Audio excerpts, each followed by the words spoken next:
Hello and welcome to the Deep 404. Avdeevka in Ukraine. There's been some big news there.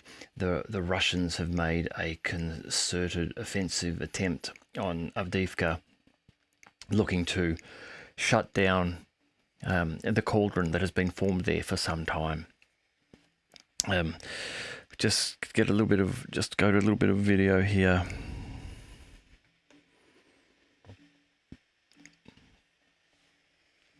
Just a little bit of footage of Avdeevka from this morning. Now I will read a little bit too about this. A report from a Russian serviceman.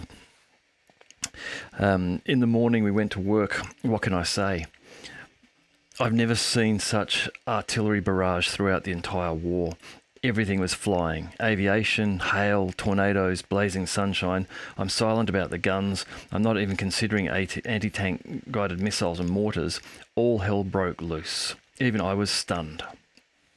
What we have seen in the last 24 hours has been a large-scale Russian attack on Avdeevka. The black smoke that you can see there on the screen, reportedly coming from a chemical factory that has covered areas of the town. Reportedly, that and the smoke from the shelling that was going on has made it very difficult for the Ukrainians to be able to figure out exactly what's going on and where they're being attacked from. Let me just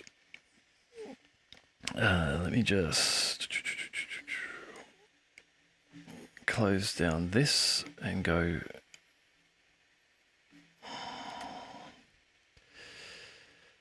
to our map.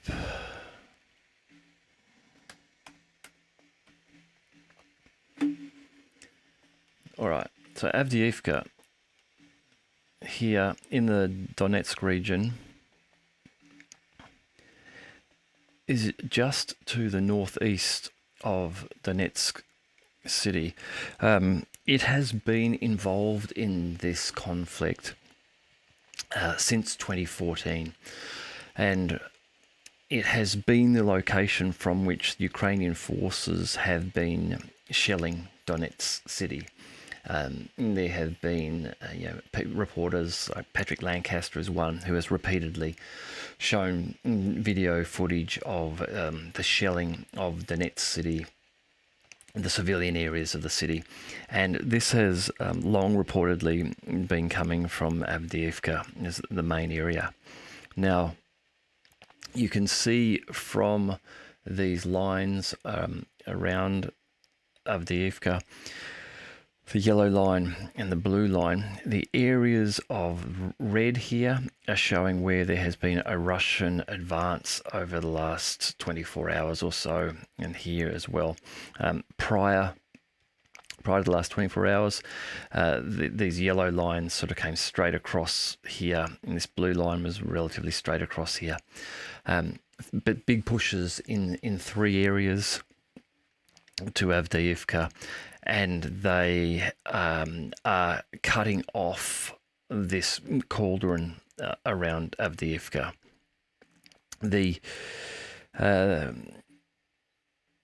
There is some reports that this area has a large number of NATO and US consultants or advisors in there, and they have been using this area to assist the Ukrainians with their command operations in the Donetsk area.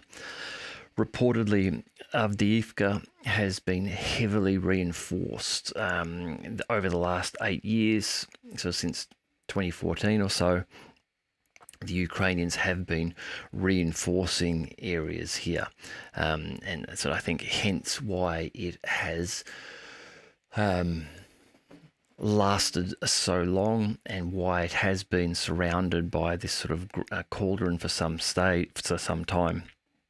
It appears now, however, that the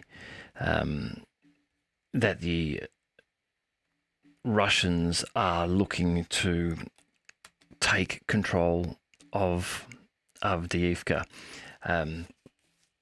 There are reports that there are preparations to attack areas to the west of Avdeevka, Orcheretyne here, Kurakhivka down here, hiding behind me. Let me get rid of that. Kurakhivka, this area here, and Pokrovsk here. Now, these three areas are interchange areas, so resupply logistical hubs for the area here of Avdeevka. The reporting is that the Russians are planning to attack these areas with drones and artillery, as it's expected that these three areas will see Ukrainian reserves and resupply filing into these areas to be able to then reinforce Avdeevka as they begin to suffer under this latest push. In conjunction with the planning for these three areas to be attacked, there has been a number of Russian advances in areas along the line. I'll read out some of these here, and these are reportedly being done so as to pin down Ukrainian forces in areas along the line so that they are unable to pull forces from those areas to send them to Avdeevka. Reading here from the American Institute for the Study of War. So this is a pro-Ukrainian source. Russian troops began local offensive operations in the Avdeevka region of the DPR, the Donetsk People's Republic, and southwest of Orcheretyne in the west of the Zaporozhye region. Orcheretyne is up above Robotny.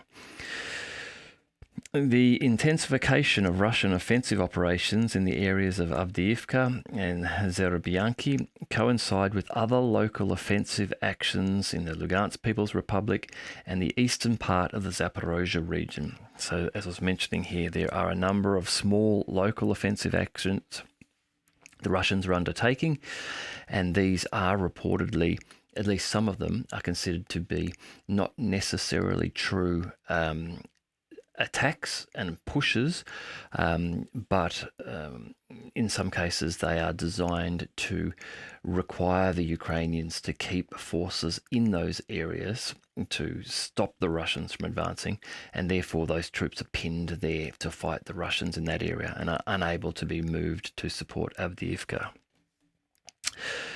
The American Institute for the Study of War goes on to say Russian troops continued ground attacks along the Kupiansk-Svarto-Kremenaya line and reportedly advanced in some areas.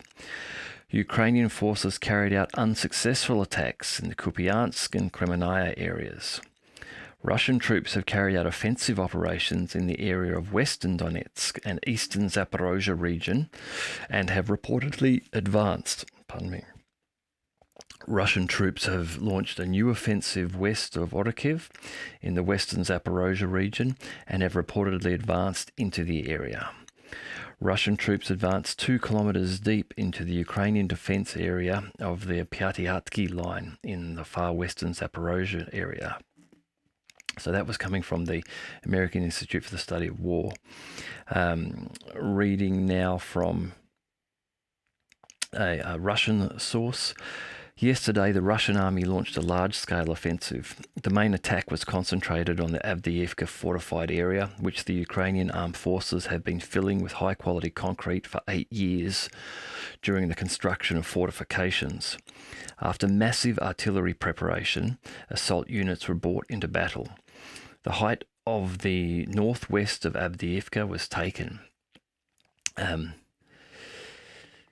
Russian armed forces rushed to the outskirts of the village Berdichi, which is to the, this is just going back to the map here.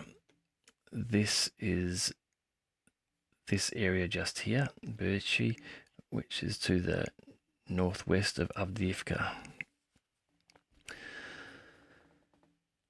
Russian armed forces rushed to the outskirts of the village Berdichi. From the south, there is also an attack on the positions of the Ukraine armed forces from the area of the settlement of Opotny. This is Opotny here, this attack in this area. Aviation is working closely against the Ukrainians. On the Zaporozhye front, in the Novopokrovka and Verbova section, the situation at night was characterized by mutual artillery shelling. The Ukrainians were using cluster munitions. To the east, in the direction of Zerobyanki and Pyatikhatki, the Russian armed forces advanced several hundred meters. In other reports, I've heard that that's actually been up to 2 kilometers their advance has progressed. In the Kherson direction, the armed forces of Ukraine are conducting long-range artillery attacks. The Russian armed forces, due to the difference in firing range, are conducting a counter-battery fight with all available means, including aircraft-type kamikaze UAVs. On the islands in the floodplain of the river Dnieper, fighting continues. So here the Ukrainians have some artillery of longer range than the Russians. It seems as though they are using that to try to battle the Russian artillery, and the Russians are then being forced to use Lancet loitering type kamikaze munitions and drones to be able to counteract the range of the Ukrainian artillery in Kherson. In the Vremsky direction, near Novodonetsky, 2 groups of Ukrainian infantry were destroyed. South of Svatov, the Russian armed forces are rushing to the outskirts of Makiyevka in the Lugansk People's Republic, and enemy strongholds, in this case Ukrainian strongholds, are being pinged down on the flanks. The Russian army has brought newly created units into battle. There are also reports that Russia has deployed new loitering ammunition capabilities with a range of up to 120 kilometers. There is video footage which shows the destruction of an Su-25 jet at the Dolgantsevo airfield in Kryvyi Rog. Let me just on our map. Kryvyi Rog.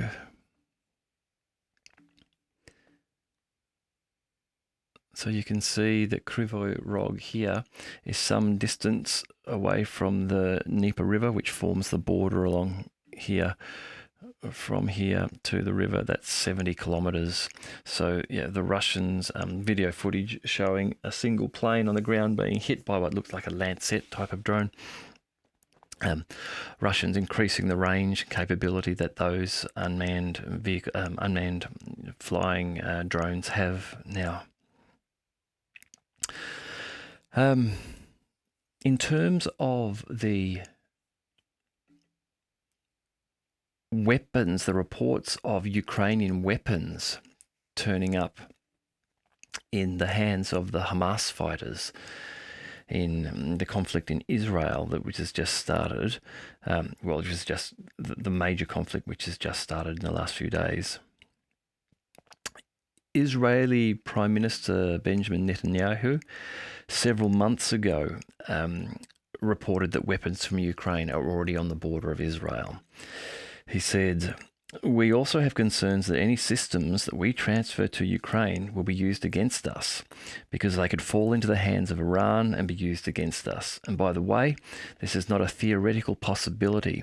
This really happened with the Western anti-tank weapons that we now find on our borders." So this was Netanyahu a little while ago. There have been reports now from the main intelligence directorate, the GUR of the Ministry of Defense of Ukraine, who published a post on its social network channels accusing the Russian special services of supplying Ukrainian weapons to Palestine, allegedly to denigrate the image of Ukraine.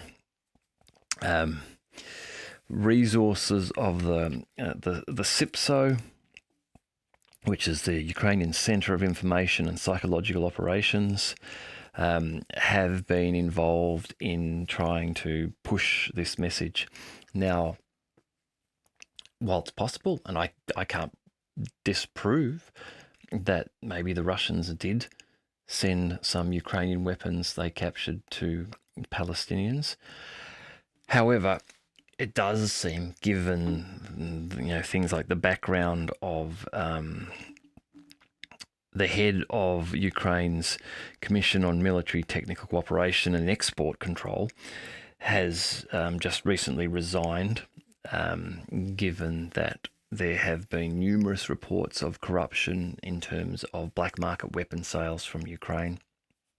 It seems more likely that Ukrainian weapons supplied by the West falling into the hands of Hamas fighters may have occurred due to corrupt Ukrainian officials exporting them. But again, I can't prove that either way, but that it sounds to be a more likely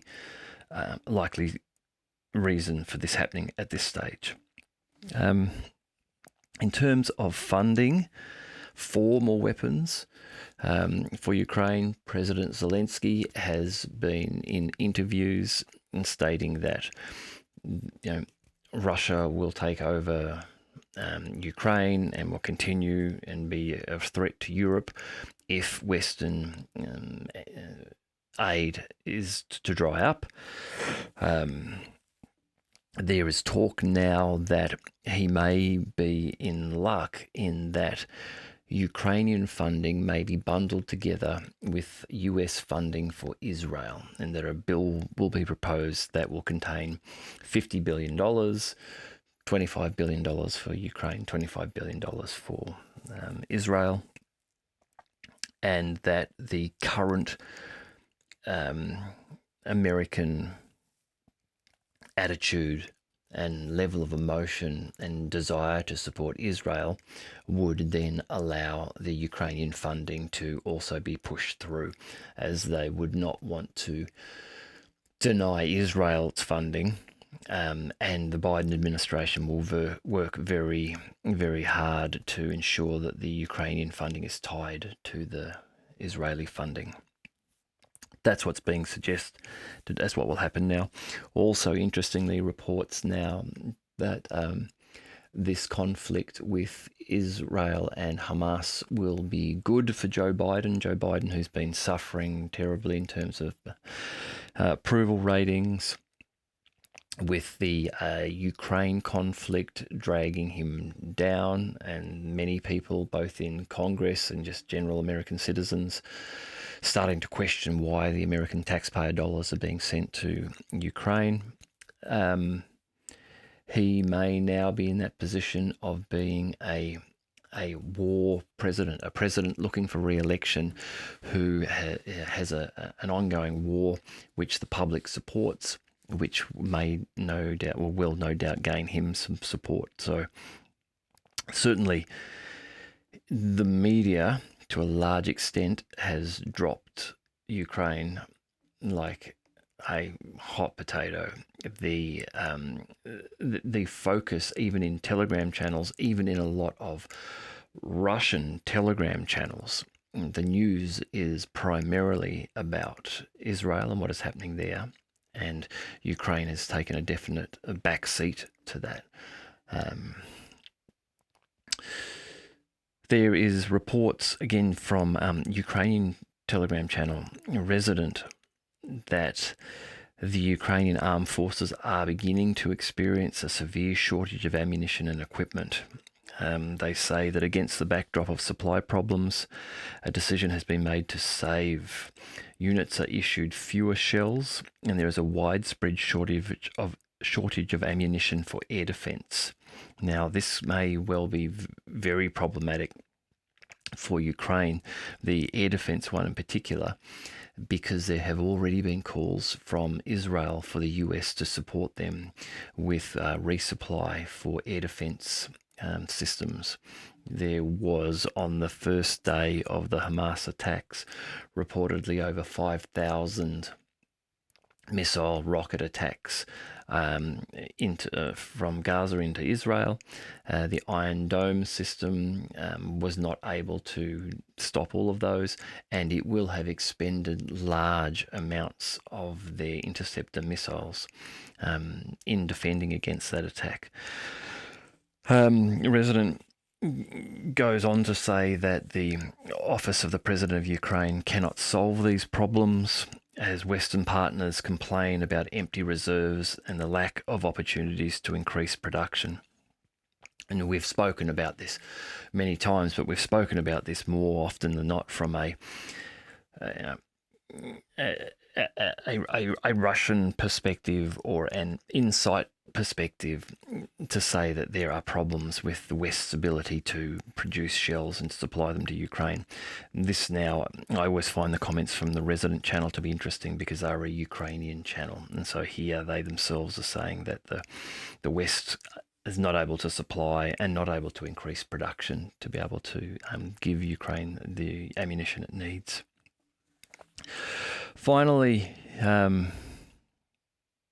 just a little bit of an update on the nuclear power plants in Ukraine and Russia, which I've spoken about a few times.